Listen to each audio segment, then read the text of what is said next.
Oke, assalamualaikum warahmatullahi wabarakatuh. Oke, selamat pagi teman-teman semuanya. Oke, seperti biasa di sini saya akan melanjutkan pembahasan yang terkait perancang pabrik, di mana ada beberapa request bahwa tolong dong jelaskan terkait kompresor sama RDV. Oke, di sini saya akan membahas terkait kompresor ya. Bagaimana sih rancang kompresor itu? Dan reducing valve itu gimana rancangnya? Oke, yang pertama kita terkait dengan kompresor. Nah, kompresor itu apa sih? Kompresor itu ada alat transportasi yang berfungsi untuk menaikkan tekanan suatu fluida. Nah, pada percobaan ini yaitu kita ingin menaikkan tekanan aliran recycle dari 1 bar menjadi 10 bar, maka menggunakan kompresor. Nah, jenis kompresor yang digunakan kompresor sentrifugal. Nah, pertama kita nentuin dulu komposisinya. Komposisinya itu ada metil format, metanol, air, dan asam format dalam keadaan uap jenuh. Nah, ini nilai A, B, C-nya kalian bisa lihat di buku Yaus ya. Nanti referensinya terus temperatur inputnya 80 derajat Celcius. P inputnya 31 atm, P outputnya itu adalah 10 atm. Jadi kita ingin menaikkan nih dari 1 atm jadi 10 atm. Nah, lanjut kita seperti biasa menentukan kapasitas panasnya. Karena modul udah dapat, kita tinggal nyari CP-nya aja. Ini CP pakai rumus yang seperti biasa, tapi ingat ya pakai rumus yang gas. Makanya ada yang pakai liquid, ada yang pakai gas. Jadi karena di kompresor itu ada fasenya gas, kalian menggunakan rumus CP yang gas yang sampai pangkat 5, yang E-nya sampai E. Kalau liquid itu cuma sampai D. Setelah itu kita menentukan jumlah stage nih, apakah dia 1 stage atau 2 stage atau 3 stage, dengan cara menentukan harga RC. RC itu yang dibutuhkan kompresor harus dibutuhkan rasio itu kurang dari 14. Rumusnya itu P0 per PI per 1 pangkat N. Jadi kita bullshit aja, misalkan kita jumlah stage-nya kita asumsi itu adalah 1, nyata artinya 10, berarti dia masih di bawah rentang, berarti masih sesuai. Kalau misal kita ubah jadi 2, nah, dia juga makin kecil, dia juga sesuai karena semakin banyak stage, semakin banyak kompresor, jadi semakin mahal, maka kita pakai 1 stage saja.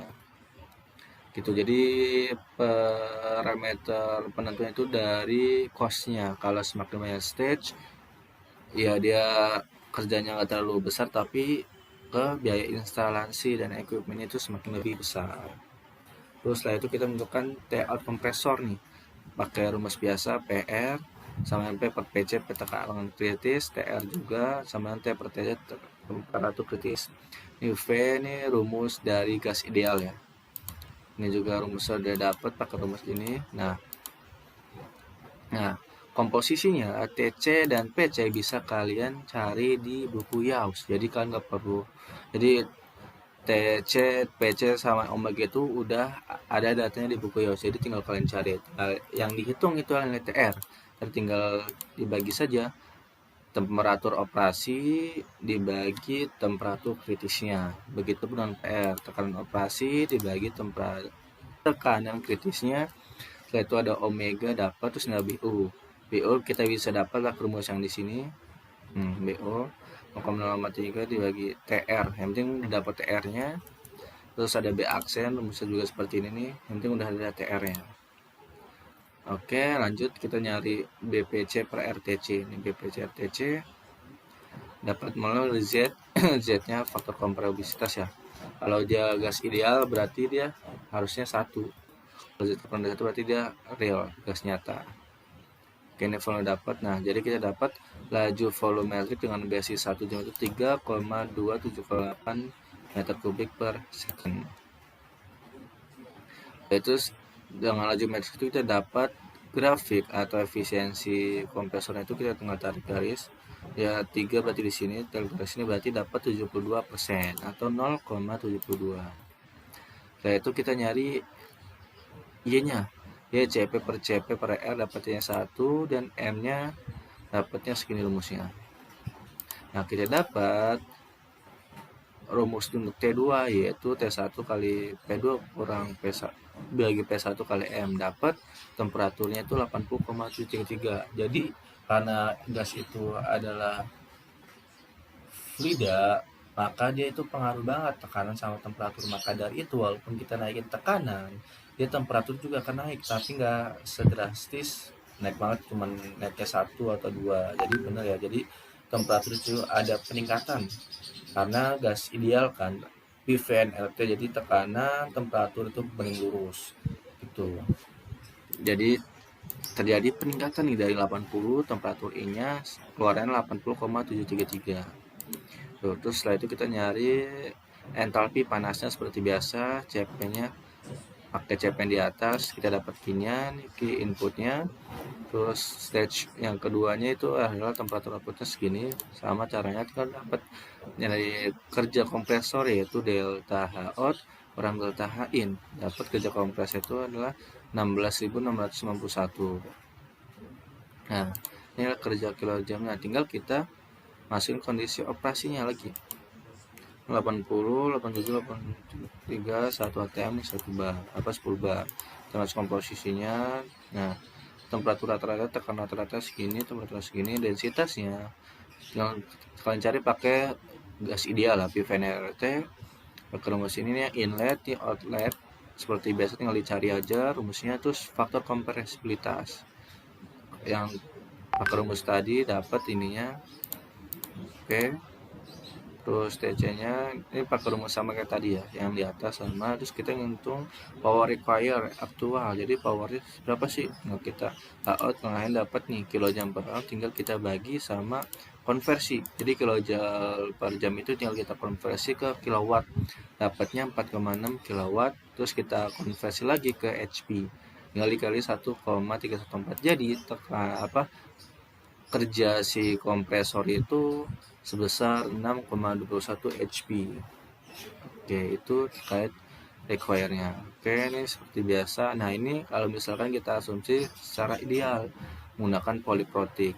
Tapi nggak perlu dijelasin karena ini secara ideal, tapi cukup sampai sini aja sudah cukup terkait dengan require si HP dari kompresor. Nah, itu terkait kompresor. Lalu kita terkait RDV, reducing valve. Nah, sama nih, kompresor sama RDV itu sama-sama mengubah tekanan. Bedanya kalau reducing valve itu adalah menurunkan tekanan purge gas atau menurunkan tekanan bisa liquid valve itu. Kalau sedangkan kompresor itu fasenya gas. Kalau reducing valve itu bisa liquid bisa cairan. Ini bukan menurunkan tekanan tapi menurunkan tekanan dari 3 atm menjadi 1 atm. Oke, jadi RDV itu bisa liquid bisa gas juga, tetapi secara umum pakainya sih liquid itu. Nah, kita lihat lagi T-nya segini, T-nya segini. Ini dari neraca energi, neraca massa ya. Jadi kita udah ngitung kondisi RDV-nya. Nah, ini data kapasitas liquidnya sama, bisa cari di buku Young's. Nah, ini panas sensibel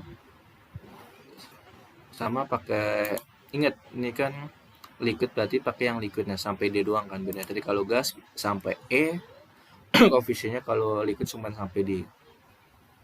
Energi outputnya juga sama. Nah, beban ekspansinya itu sebesar 1443 kJ per tinggal datahin kurang delta out. Nah, kita nyari densitas campuran seperti biasa pakai gas ideal. Nah, metanol sini dapat densitas gasnya.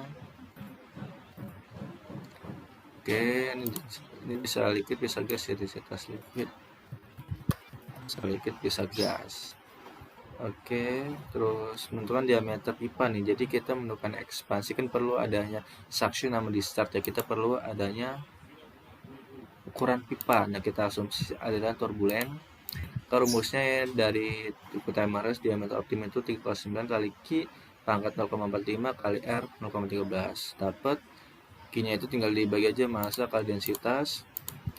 Dapat Q-nya segini, tinggal dicari aja diameter optimum itu dapatnya 0,4 in, dapatnya 4 inch. Nah, karena ini diameter yang kita hitung, kita harus menyesuaikan dengan standar. Kita lihat di sini di buku Kern, nyata diameter yang mendekati itu adalah 6 inch. Jadi kita pakai 6 inch dengan schedule 80. Dengan OD-nya 6,625 inch dan ID-nya 5,761 inch. Dan flow area pipe-nya itu sebesar 26,1 inch kuadrat. Nyari flow-nya tinggal Q dibagi A kali T. Oke, setelah itu kita tentukan friction loss valve seperti biasa, karena di setiap alat itu ada nama heat loss, maka kita perlu ada friction loss. Kita hitung.